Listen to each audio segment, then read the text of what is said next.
Good morning. It is day 21. Day 21. Um I'm getting adjusted here. I'm a little sleep. I shouldn't be tired. It's 10 in the morning, but I'm a little sleepy. After this, sorry, I'm fixing my hair. It looks a little crazy right now. After this, I'm going to this place across town, and I'm like, because I'm working from home today, so I'm gonna attempt keyword to co-work with people, but I don't know. I don't really trust myself to get much done, so my plan is to only stay for like an hour. But it'll be fun. Plus, I don't have any plans tonight, and it's a Friday. So if I end up actually getting nothing done, and I like am in trouble, then I can get stuff done over the weekend or later tonight. Okay. I'm gonna have a couple sips and I'll get going. If you hate the commentary beforehand, let me know and I will stop doing it. But so far, no one has told me to stop. So, okay, coffee, water, power broker. I'm at the top of page 168 right now.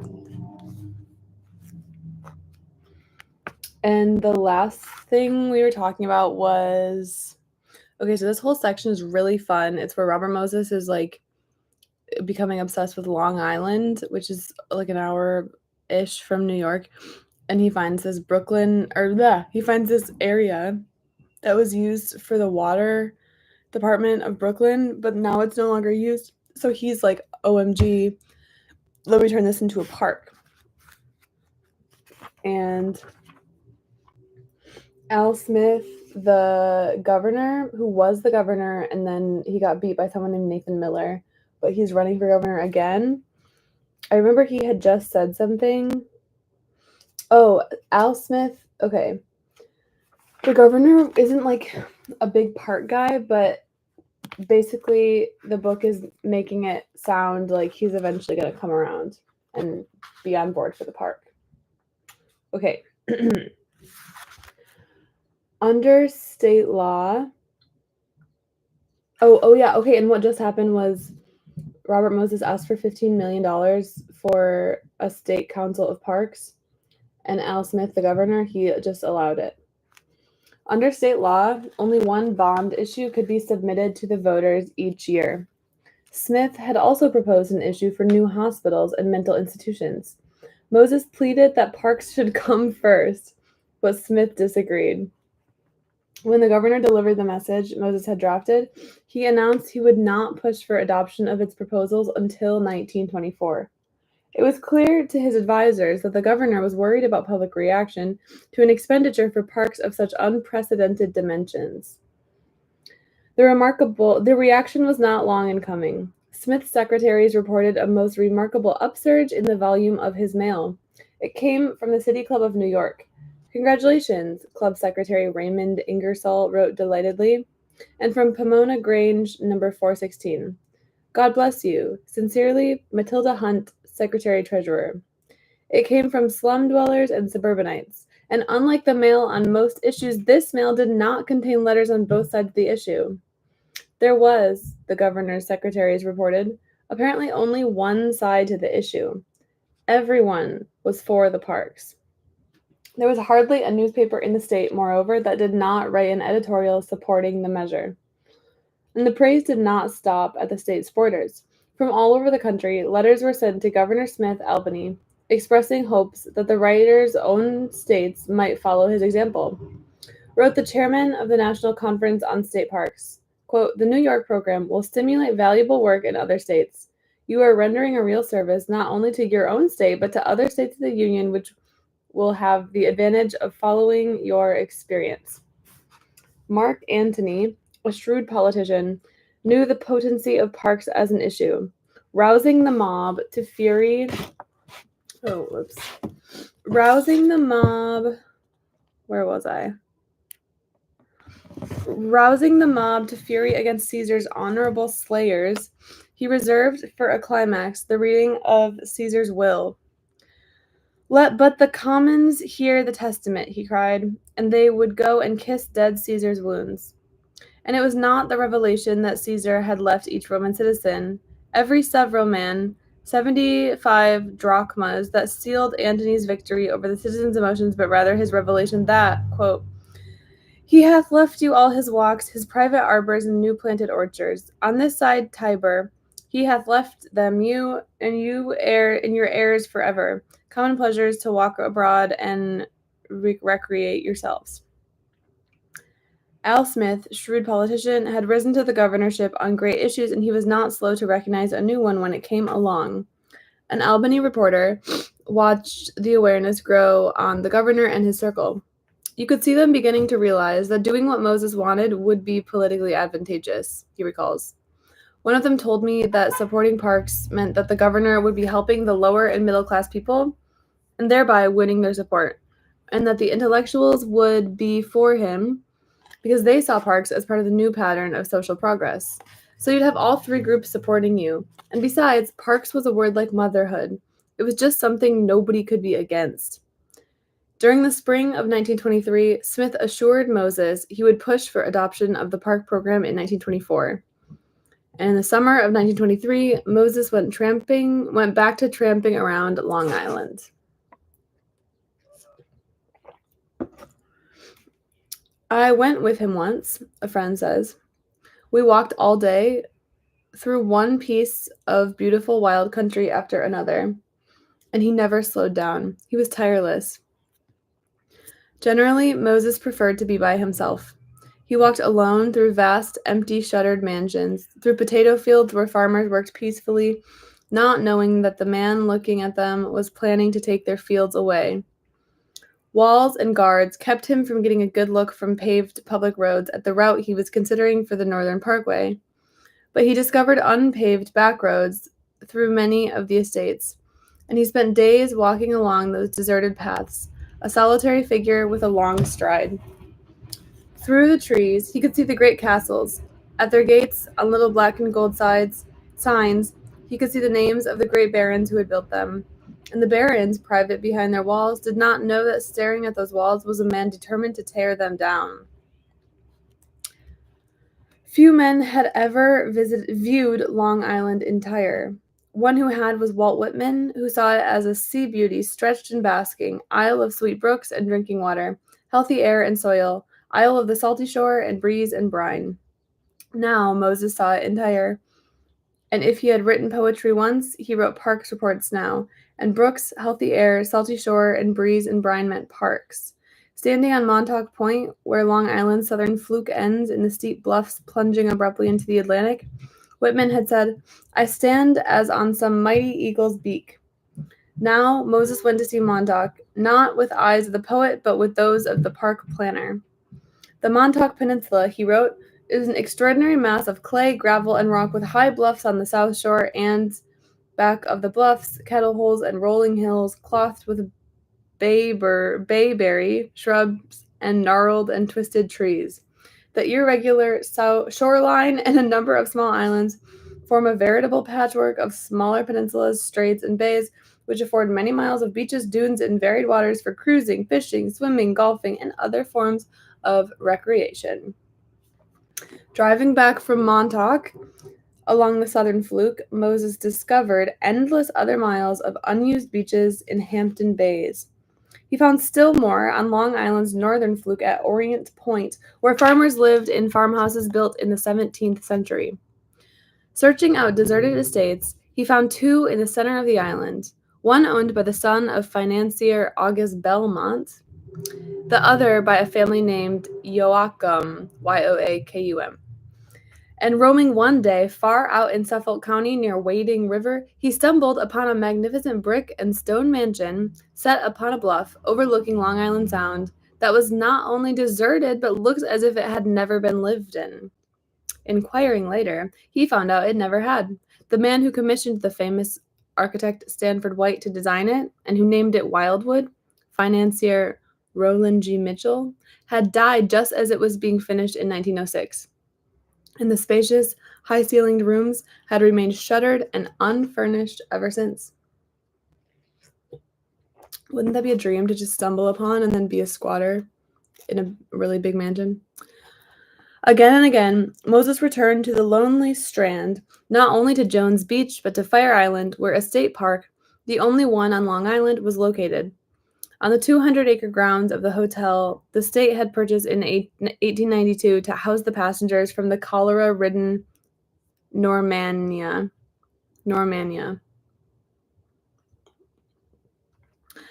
In 1918, fire had destroyed the hotel, as well as the boardwalks and comfort stations that the state had erected. And when Moses stepped out of the Bob, what's the Bob? The Bob is the boat. He has a boat named the Bob. When he stepped out of the Bob, he found Fire Island State Park deserted. Charred ruins laid on the sand. The only undamaged structure was the 9-story-high wooden Fire Island Telegraph Tower from which the sighting of arriving clipper ships had once been flashed to Manhattan. Studying maps, Moses was puzzled.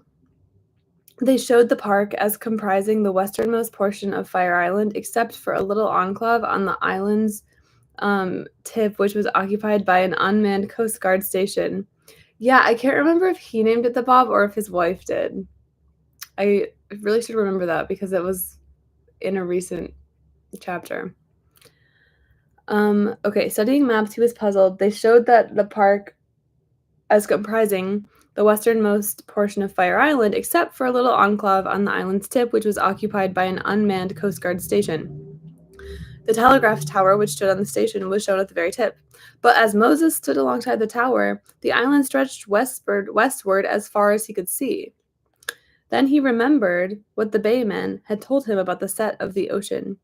Since 1892, the waves had been piling sand on Fire Island's western end. He began to walk along the new land, and he walked for 4 miles.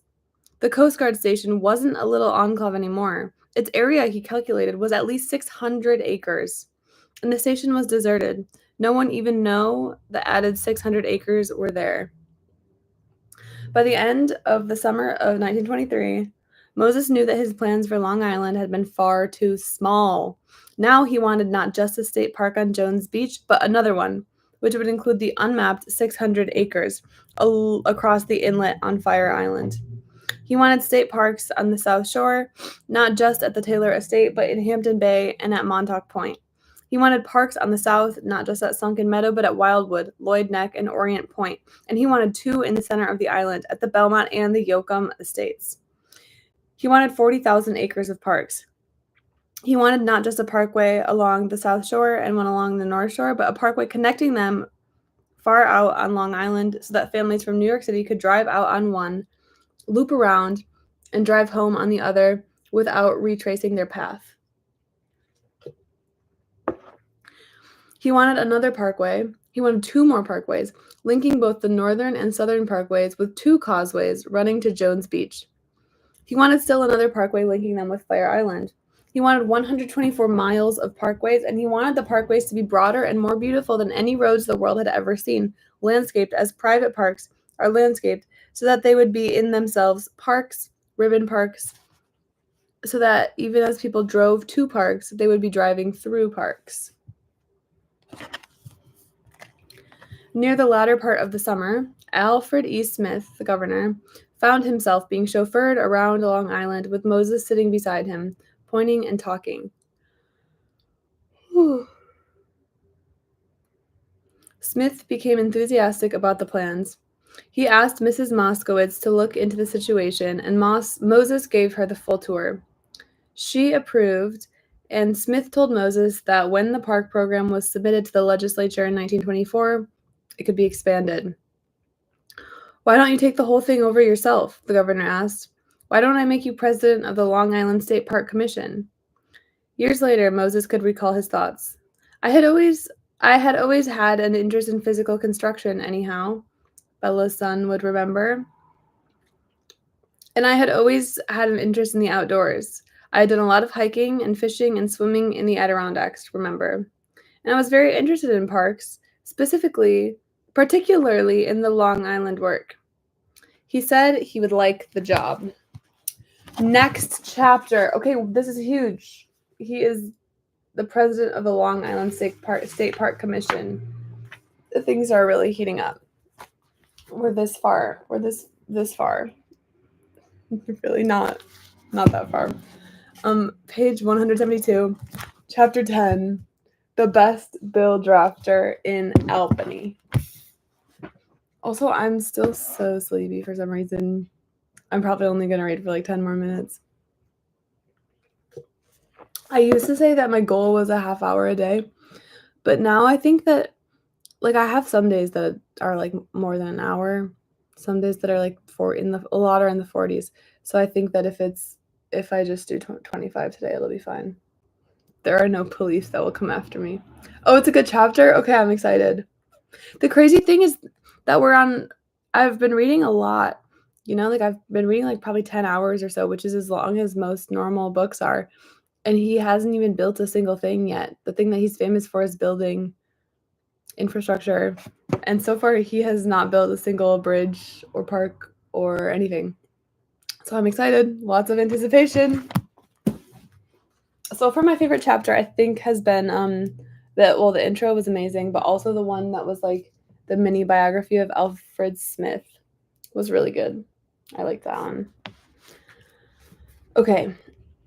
You see the conniving Moses really come out in this chapter. Exciting. I hope we get more. I don't think it's going to happen, but I really hope that we learn more about his wife and family. Like, why did what's the deal with that? We just heard about him meeting his wife because she was a secretary from Wisconsin or something, and then she just never really appears again. I'm sure there's something interesting there because he's never home. He's always taking the little bob boat out on the islands. Kind of weird. And he doesn't make that much money. I don't know. I just imagine there might be something going on at home. Okay. Dreams, visions of public works on a noble scale, had been marching through Bob Moses's mind in an almost continuous procession for a decade and more. Not one of them had marched out of his mind into reality. But during that decade, Bob Moses had learned what was needed to make dreams become realities. He had learned the lesson of power. And now he grabbed for power with both hands. To free his hands for the grab, he shook impatiently from them the last crumbs of the principles with which he had entered public service, and for which, during the years of his idealism, he had fought so hard.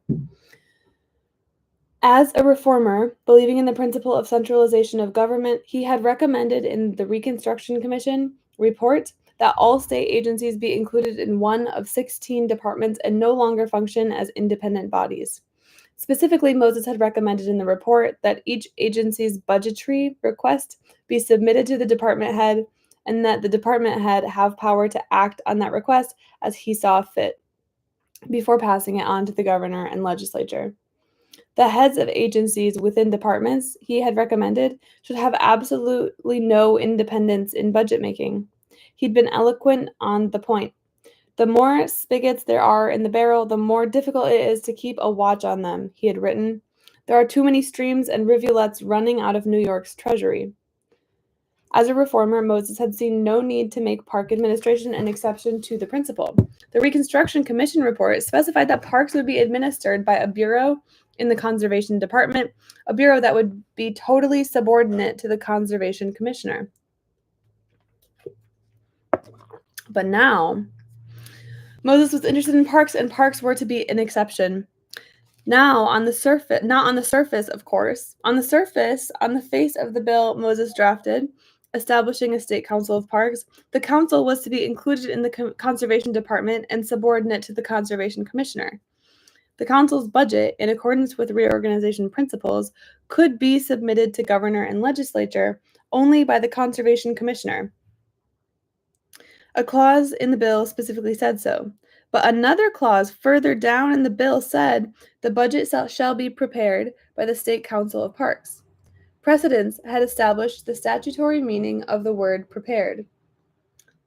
In this context, it meant that the council chairman, not the conservation commissioner, had the authority to screen the financial requests of 11 regional park commissions, weigh one against the other, and decide which should be included in the council's budget request. The conservation commissioner would get to see the regional commission's requests only after the council chairman had finished with them. He would not even know about the requests made by regional commissions, which the council chairman had turned down. All the commissioner was really empowered to do, therefore, was receive a completed park budget and hand it to the governor exactly as he received it. And the bill provided the council chairman from whom he would be receiving the budget would be elected by the council, not appointed by him or by the governor. Within the reorganized framework of state government, therefore, parks would be a separate, self-governing, very independent duchy.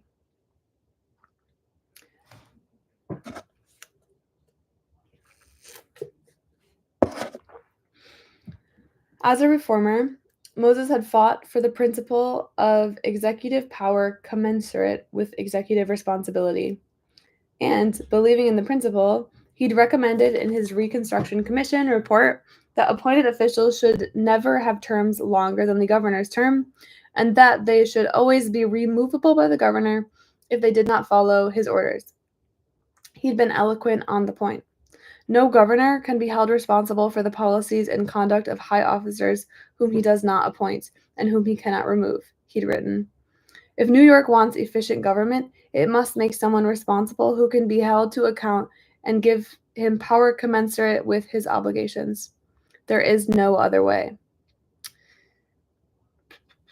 But now Moses wanted to be an appointed official, and although he could count on Smith's support, Smith would not always be governor. So there was another way. The bill Moses drafted establishing the Long Island State Park Commission provided that the term of its president himself would be 6 years. 3 times as long as the governor's. And it further provided that no governor could remove the park commission president just because the president was not following the governor's orders. Removal, the bill provided, could only follow the filing by the governor of detailed, specific charges of actual misconduct and a formal public hearing with both sides represented by counsel on those charges. It was not, moreover, the violation of stated principles for the purpose of cementing himself in office that most clearly revealed the change in Moses. Rather, it was the method by which he ensured that, once in office, he would have specific powers sufficient for his purpose. For the method was that of concealment and deviousness. Once, no reformer, no idealist had believed more sincerely than he in free and open discussion. No reformer, no idealist had argued more vigorously that legislative bills should be fully debated and that the debates should be published so that the citizenry could be informed on the issues. But free and open debate had not made his dreams come true. Instead, politicians had crushed them. And now he was going to make sure that, with the exception of Al Smith and Belle Moskowitz, no one, not citizenry, not press, not legislature, was going to know what was in the bills dealing with parks that the legislature was going to pass. The best bill drafter in Albany set out to work. What's he going to do? First and foremost, parks were land, and land was generally acquired by government through condemnation. But condemnation in 1924 was a slow process, since the state could not take title to property until a condemnation commission set its value. And since the property's owner could appeal to the court if not satisfied with the commission's evaluation, he could delay the state further. He therefore possessed in his opposition to the state a weapon, even if it was a small one, and in the hands of the barons of Long Island, small weapons could become large.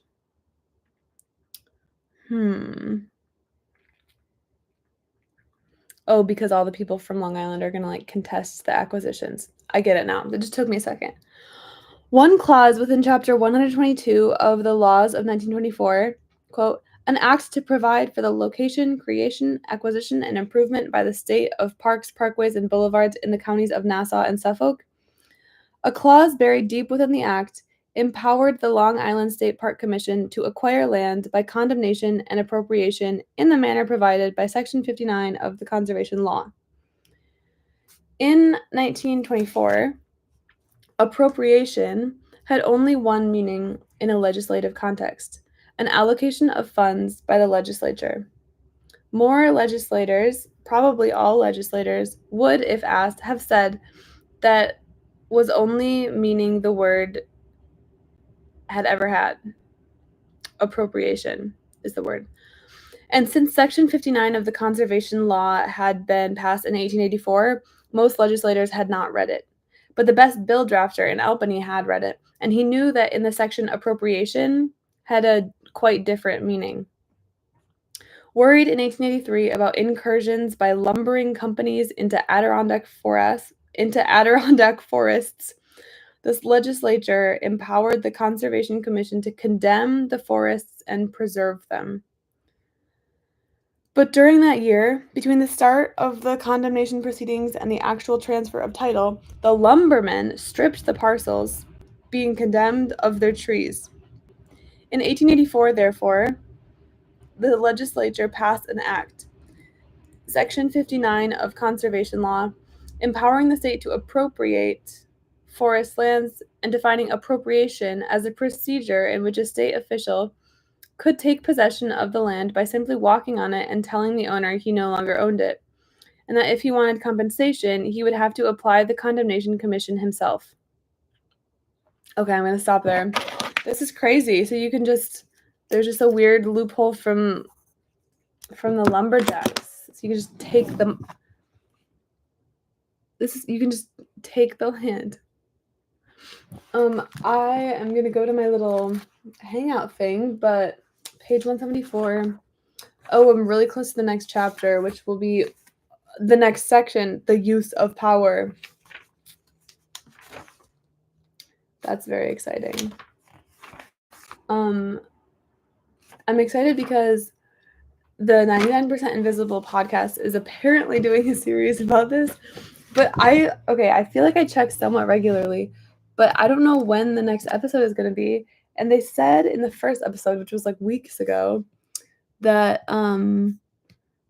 that the next episode would cover through page 200-ish, if I'm remembering right. So I've been trying to truck along, but the next podcast isn't out yet. Maybe I'm just looking in the wrong places. I don't know. All right. Goodbye.